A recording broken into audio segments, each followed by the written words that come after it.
Hello everyone, DTPSB की तरफ से एक अपडेट आया है और अपडेट आप में से काफी सारे लोगों को पता भी लग गया होगा कि मैं किस अपडेट के बारे में बात कर रही हूँ। क्योंकि कल यानी कि 26 तारीख को ही एक डेट शीट की लिस्ट आई थी DTPSB की तरफ से कि 16 फरवरी से लेकर 31 मार्च तक PRT, TGT और PGT तीनों के लिए ही एग्जाम की डेट शीट आ गई थी।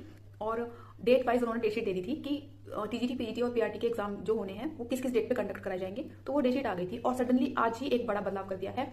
वो जो एग्जाम की डेट शीट कल आई थी यानी कि 26 तारीख को जो डेट आई थी, अब वो पोस्टपोन करा दिए गए हैं। हाल ही में 2025 में जो वैकेंसी आई थी PRT, TGT, PGT की, इनमें से DTPSB ने और जो एज क्राइटेरिया था वो घटा दिया था, एकदम फिनिश कर दिया था और हटा करके 30 कर दिया गया था। तो ये जो एज क्राइटेरिया था, जब वैकेंसी आई थी उस टाइम पे इनको फॉर्म भरने की अनुमति नहीं थी। जो लोग ओवर एज हो चुके हैं उनको फॉर्म भरने की अनुमति नहीं थी। और उसके बाद डेट भी क्लोज कर दी गई और उसके बाद कल यानी कि 26 तारीख को एग्जाम डेट भी डेट शीट उन्होंने अपलोड कर दी थी। और आज यानी कि 27 नवंबर को एक बड़ा बदलाव हुआ है और ये एक खुशी की बात है। टू बी ऑनेस्ट, ये एक खुशी की बात है कि जो लोग मेहनत कर रहे हैं या जो लोग तैयारी कर रहे हैं उनको भी फॉर्म भरने का मौका मिलना चाहिए। चाहे वो हम जैसे लोग हों या फिर जो हों या फिर वो लोग हों जो ओवर एज हो चुके हैं। वो ओवर एज होना उनकी गलती नहीं है। ओवर एज होने के लिए एक होता है ना कि वैकेंसी भी निकालनी चाहिए। अगर वैकेंसी आप ऑन टाइम देते रहोगे तो कोई भी इस चीज के लिए फाइट नहीं करेगा।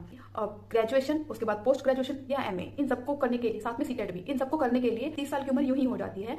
तो 30 साल तक की उन्होंने एज लिमिट कर दी थी। ये एक वजह था और इस चीज के लिए वो लोग प्रोटेस्ट कर रहे थे और उनको जीत भी मिली है। बहुत ही खुशी की बात है कि उनको जीत मिली है। एंड आगे जाके हम नहीं चाहते कि हम भी उसी चीज का हिस्सा बनते, कि हमको भी उस प्रोटेस्ट में भाग लेना पड़ता या अपने अधिकारों के लिए लड़ना पड़ता। तो बहुत ही अच्छी न्यूज है। बट एक दिन बाद ही इनको ये समझ में आया है कि ऐसा नहीं करना चाहिए था। यानी कि कल की डेट में इन्होंने डेट शीट डिक्लेयर कर दी है तो बच्चों को एक एक्साइटमेंट थी कि वो पढ़ रहे हैं, अपने एग्जाम की तैयारी कर रहे हैं। और तो उनको एक रहता है कि हाँ, अब डेट शीट आ गई, अब तो और भी अच्छे से पढ़ाई करनी है। और वो कर भी रहे थे। जब से फॉर्म आए हैं तब से सारे जो कैंडिडेट हैं वो लगे हुए हैं अपनी तैयारी करने के लिए, अपनी पढ़ाई करने के लिए लगे हुए हैं। और ये लास्ट मोमेंट पर आकर डेट चेंज कर रहे हैं। जस्ट एक दिन बाद ही इन्होंने पोस्टपोन कर दिया एग्जाम को, सिर्फ एक दिन बाद ही। कल की फिर डेट शीट की कोई नीड ही नहीं थी। अगर उनको ऐसा करना ही था तो कल की डेट शीट की कोई नीड नहीं थी।